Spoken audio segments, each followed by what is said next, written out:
И власта и опозицијата се уште не определиле членови за веќе изгласаната анкетна комисија на парламентарното мнозинство, која освен пожарот во Кочани, треба да ги опфати и пожарот во модуларната болница во Тетово и автобуските несреќи на Беса Транс и Дурмо Турс. Иако јавно сите велат дека приоритет е Кочани, сепак во собрание се уште ништо. Подпредседателот на собранието и пратеник на ВМРО ДПМН Антонио Милошовски во изјава за телевизија 24 рече дека во пратеничката група дебатирале за темата.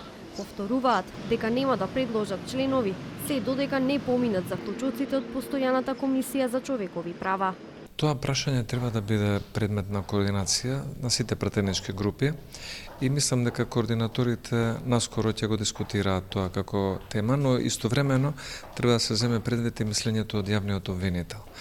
Да не се направи било каков потек што би можел да го наруши судскиот процес кој што е во тек. Предлог за член на анкетната нема доставено ни СДСМ. Првиот човек на партијата Венко Филипче пак, кој во четвртокот порача дека комисијата се блокира од мнозинството, денеска повторува дека се уште чекаат барање од председателот на собранието Алфрим Гаши.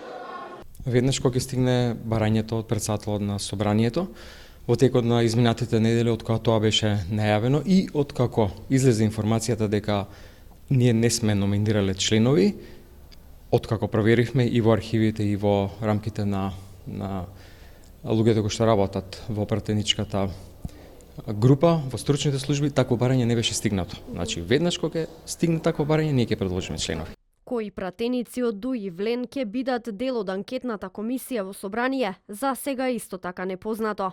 Од ВЛЕН за телевизија 24 кажаа дека се уште не определиле членови, додека од ДУ пак чекаат официјално барање.